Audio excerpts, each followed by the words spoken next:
Urbanism, between bulldozers and bribes.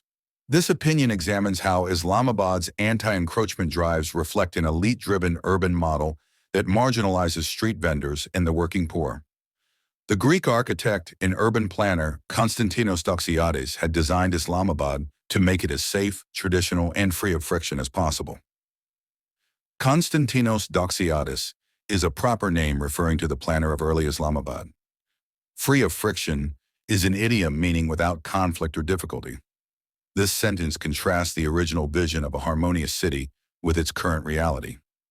The reality is that the developmental model of this city serves the elite, while a quiet class war wages against the working poor. Developmental model is jargon for the city's growth strategy and planning approach. Serves the elite means benefits only a privileged minority. Quiet class war is a metaphor describing the systemic conflict between social classes. This sentence asserts that Islamabad's planning marginalizes its poorest residents. Over the past several months, large-scale anti-encroachment drives have taken place in the city. Anti-encroachment drives is a technical term for government operations to clear informal occupations of public space. This sentence introduces recent government actions against street vendors. The heavy acts of these operations by the Capital Development Authority, CDA, has fallen on street vendors due to their informal status, political weakness, and their exclusion from elite-driven imaginaries of the city. Heavy acts is a metaphor for harsh measures. Capital Development Authority, CDA, is the municipal body responsible for Islamabad's planning. Imaginaries is jargon for collective visions or mental models. This sentence explains why street vendors are the main targets of these crackdowns. The distribution of a few dozen politically branded vendor carts is merely an eyewash in what is really a daily struggle for survival, as street vendors remain perpetually on edge, fearing the sudden appearance of municipal authorities armed with trucks and bulldozers. Politically branded vendor carts refers to vendor stalls marked by ruling parties as a token concession. Eyewash is idiomatic, meaning a superficial or deceptive gesture. Perpetually on edge is an idiom meaning constantly anxious. This sentence criticizes token measures that do nothing to address vendors' real hardships. This onslaught is particularly egregious, considering the cost of living crisis over the past few years, as a result of which, according to a recent World Bank report, 45% of the country's population is living below the poverty line. Onslaught is a metaphor meaning a fierce or destructive attack. Cost of living crisis is a technical term for rapidly rising everyday expenses. Below the poverty line is jargon meaning insufficient income to meet basic needs. This sentence highlights the injustice of targeting the poor during an acute economic crisis. As in most Pakistani cities, street vendors are critical to Islamabad, a part of the economy, and a lifeline to the urban poor. This sentence emphasizes the essential role vendors play in feeding and employing the city's poorest residents. But without legal recognition, they battle eviction, extortion, and a system designed to keep them invisible. Legal recognition refers to formal status granted by law. Extortion is a noun meaning unlawful compulsion for payment. Rainer, invisible here, is a metaphor for social and political exclusion. This sentence explains the vulnerabilities created by vendors' informal status. A key cog in the urban landscape, street vendors provide a significant contribution to the urban economy. This sentence asserts vendors' economic importance. They cluster near transport hubs and markets, offering affordable goods that sustain the urban poor. Cluster is a verb meaning to gather closely together. This sentence describes where and why vendors locate their stalls. More importantly, they provide vital income generation opportunities to thousands of people, while the formal sector struggles to provide decent, well-paying jobs. This sentence contrasts vendors' role in job creation with the formal sector's shortcomings. However, their informal status makes them vulnerable to anti-encroachment operations. Informal status is a jargon, meaning lacking legal recognition or official permission. Vulnerable means easily harmed or exposed to danger. Anti-encroachment operations is a jargon, meaning government drives to remove unauthorized use of public spaces. This sentence means street vendors are at risk of being removed due to their unofficial status. They try to cope in various ways, including retreating from major markets to smaller streets or carrying less merchandise, which allows them to be more mobile as well as potentially risk a smaller loss in case of seizure. Cope is a phrasal verb, meaning to deal with or manage difficult conditions. Retreating means withdrawing or pulling back. Merchandise means goods for sale. Mobile means able to move quickly or easily. Seizure here is a jargon, meaning confiscation by authorities. This sentence explains vendors' survival tactics like downsizing and relocating to avoid loss. A cobbler who can now only carry out minor repairs as he has locked away his supplies tells EOS, "What can or will I do if the CDA people seize my tools and supplies, which are worth 20,000 rupees?" asks an elderly cobbler who can now only carry out minor repairs as he prefers not to bring along his tools. Cobbler means a person who repairs shoes. Minor repairs means small or basic fixing jobs. Seize means to forcibly take possession of something. CDA refers to Capital Development Authority, a government agency. This sentence shows how fear of raids forces workers to limit their work and hide tools. An elderly vendor huddles at a nearby staircase, her wares reduced to what she can hold in her arms. Huddles means to crouch or sit closely for safety or comfort. Wares means goods or items for sale.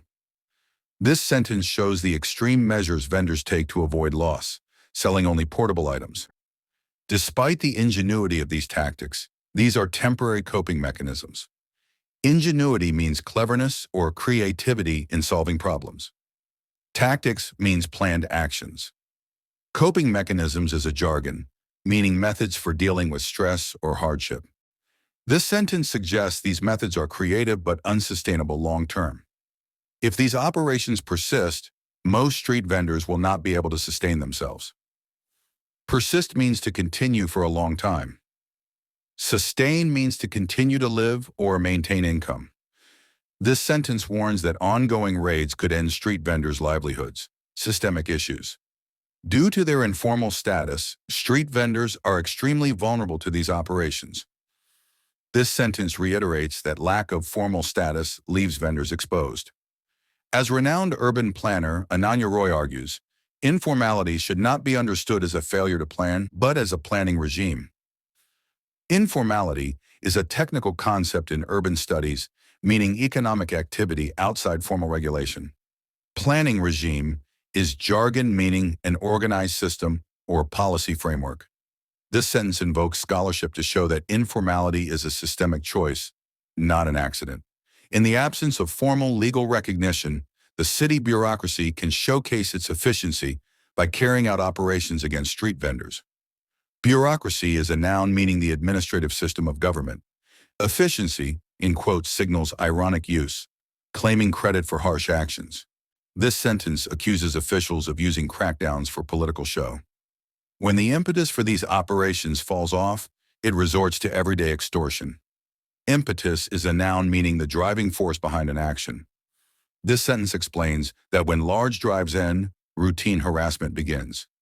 It also allows formal shopkeepers to extract rents from street vendors. Extract rents is jargon, meaning to gain unearned payments from others. This sentence notes collusion between formal businesses and officials to exploit vendors. There was a time when a license, called a pass, used to be issued, but that practice was terminated many years ago. This sentence laments the end of a modest regulatory concession. A limited number of seasonal passes continued to be issued till a few months ago. This sentence notes that even temporary relief has now been withdrawn. The Pakistan Tehreek-i-Insaf government had started the Ehsaas Rehban initiative in 2021. Ehsaas Rehban is the government program's name meaning compassion carts in Urdu. This sentence introduces a short-lived initiative to protect vendors. This initiative allowed street vendors to temporarily operate without fear of eviction and everyday extortion in return for a nominal fee. This sentence describes how the pilot scheme worked. In 2023, Senator Sonia Nishtar introduced the Rehban Street Vendors Livelihood Protection Bill, which would have offered a degree of protection to street vendors, but there was no progress on this legislation. Livelihood Protection Bill is jargon for proposed laws safeguarding incomes. This sentence highlights stalled efforts to enshrine vendor rights in law. With the change in government, even the licenses which had been issued as part of this pilot project were canceled, with officials citing vague reasons of corruption, misuse of photocopies, and encroachment beyond the permitted areas. This sentence shows how political shifts quickly erase previous gains. These street vendors were not just betrayed, but were once again subject to extortion. Some had their carts destroyed, while others faced threats of seizure and eviction. Betrayed is a verb meaning abandoned or let down. This sentence depicts the human cost of policy reversals. After failing to get relief from any government department, the Anjuman-e Islamabad, the Street Vendors Union, eventually filed a writ petition in the Islamabad High Court. Anjuman-e is the Urdu name for the Vendors Association. Writ petition is legal jargon for a formal court application. This sentence describes vendors' legal recourse. Over the past year, there have been over a dozen hearings on this case. This sentence notes the slow pace of judicial proceedings. The unrepresentative and unelected city bureaucracy, the CDA, as well as the district municipal administration, has engaged in all manner of delaying tactics while continuing to target these vendors in a clear contempt of the ongoing court proceedings. Unrepresentative and unelected criticizes officials lacking public mandate. Delaying tactics is jargon for stalling maneuvers. Contempt is a legal term meaning willful disobedience of court orders. This sentence accuses authorities of flouting the judiciary to keep vendors under pressure. Outside of the courtroom, it has deployed the usual underhand attempts to cower the leadership of the union into silence. Underhand attempts is an idiom meaning deceitful or sneaky measures. Cower is a verb meaning to intimidate into submission. This sentence describes extra-legal intimidation of vendor leaders. All of this seems aimed at making sure that the status of street vendors remains informal. This sentence claims the ultimate goal is to prevent vendors' formal recognition. This informality and the accompanying precarity allows the higher bureaucracy to periodically showcase its efficiency while also sustaining an exclusionary, elite-centric vision for the development of the city. Precarity is a noun meaning insecurity or instability. This sentence exposes how vendors' vulnerability serves political and ideological ends. A city for the many. Without legal recognition, the bureaucracy avoids setting precedents for future vendors. Precedence is legal jargon, meaning earlier decisions that guide future cases. This sentence warns that recognizing vendors now could open the floodgates. For the lower bureaucracy, the informality allows for largely unhindered everyday extortion, a juice here, a shawarma there, a little bit of cash everywhere. This sentence highlights petty graft enabled by vendors' lack of rights. All of these aspects make this case extremely significant, not just for the street vendors, but for anyone who cares about the right to the city and, most importantly, the right to stay. Right to the city is a slogan in urban theory meaning equitable access to urban life. Right to stay means the entitlement to remain in one's home or workplace. This sentence broadens the stakes to everyone concerned with urban justice. Moreover, the implications of this case extend well beyond just these street vendors, to hundreds of thousands all over the country who have been silently struggling against an exclusionary government machinery whose developmental vision has no space for them. This sentence underscores the nationwide relevance of the struggle. There is an alternative to this. This sentence signals the beginning of policy recommendations. First, this requires legal recognition by passing the relevant legislation and updating bylaws. Bylaws are local regulations governing city management. This sentence calls for a clear legal framework for vendors. Second, street vendors need to be meaningfully included in policy formulation, which is currently complicated by their general lack of unionization. Meaningfully included means genuinely consulted and empowered. Unionization is jargon for forming labor unions. This sentence urges participatory governance in urban planning. The Anjuman-e is an exception to this, but even that has been excluded from formal consultations. This sentence notes that even the one organized vendors group has been sidelined.